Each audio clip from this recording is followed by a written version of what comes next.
যখন শিশুর হেসে খেলে দিন কাটানোর কথা, তখনই সেই শিশুকে স্কুল সিস্টেমে আটকে ফেলা হয়।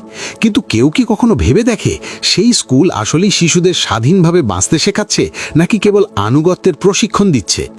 বাস্তবতা হলো, শিশুদের শিক্ষা ব্যবস্থা আজ এক ধরনের জেলখানা সিস্টেমের মতো হয়ে উঠেছে, যেখানে শিশুর কল্পনা, স্বাধীন চিন্তা, সৃজনশীলতা সবই বিনাশ করে ফেলা হয়। ছোট্ট ছোট্ট শিশুদের একটি বাক্সে ঢুকিয়ে দেওয়া হয়, যেখানে কোনোদিনই সে শিখবে না কিভাবে ভাবতে হয়, কিভাবে প্রশ্ন করতে হয়, কিভাবে নিজের আইডিয়া তৈরি করতে হয়। সে শিখবে কেবল আদেশ মেনে চলতে। আমরা খুব সহজে বলে দিই, স্কুলে যাও, মানুষ হও। কিন্তু কখনো কি ভেবে দেখেছি এই মানুষ হওয়াটা ঠিক কেমন মানুষ? স্বাধীন, সৃজনশীল, প্রশ্ন করতে পারে এমন, নাকি শুধু সময় মেনে কাজ করা, নির্দেশ মানা, মাথা নিচু করে চলা এক ধরনের প্রশিক্ষিত রোবট? স্কুলে কখন টয়লেটে যাবে, কখন খেলবে, কখন কথা বলবে, সব কিছুর অনুমতি নিতে হয়।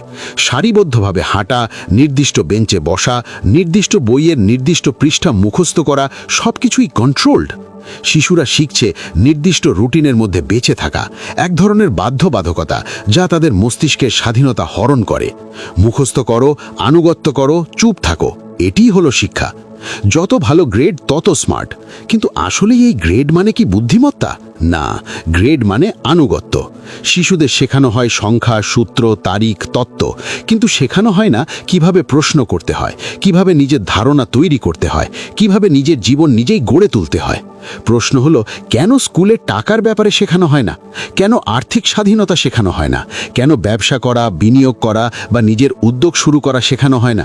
কারণ এই শিক্ষা ব্যবস্থা কখনোই স্বাধীন মানুষ তৈরি করার জন্য নয়, এটি তৈরি হয়েছে ফ্যাক্টরির কাজের জন্য।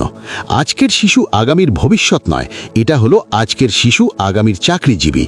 শিশুকালে আমরা সবসময় শুনতাম, ভালো গ্রেড নাও, ভালো ডিগ্রি করো, ভালো চাকরি পেতে চেষ্টা করো। কিন্তু সেই চাকরি কি আসল স্বাধীনতা? না, চাকরির মাধ্যমে আমরা নিজেদের বেঁধে ফেলি। স্কুলে শিশুরা ব্যর্থতাকে ভয় পেতে শেখে, অথচ বাস্তবে ব্যর্থতা হলো মহান শিক্ষক।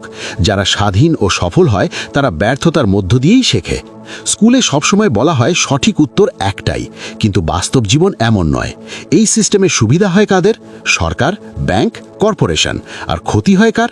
আমাদের, যারা সময়কে টাকার বিনিময়ে, স্বপ্নকে কমফোর্টের বিনিময়ে, স্বাধীনতাকে স্থিতিশীলতার বিনিময়ে বিক্রি করি।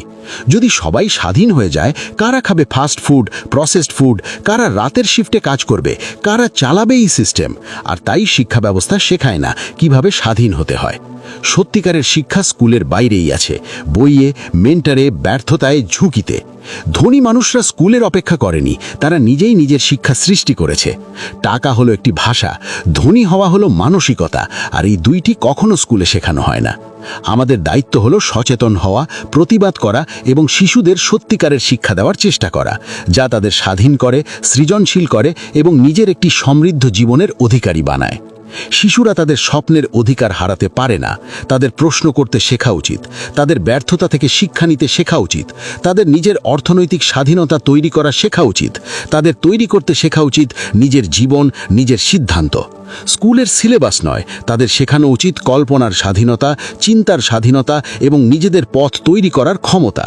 শিক্ষা যদি স্বাধীনতা না দেয়, যদি শিশুদেরকে কর্পোরেশনের এমপ্লয়ি বানায়, তাহলে আমাদের দায়িত্ব হলো সেই বন্দিত্ব ভেঙে দেওয়া।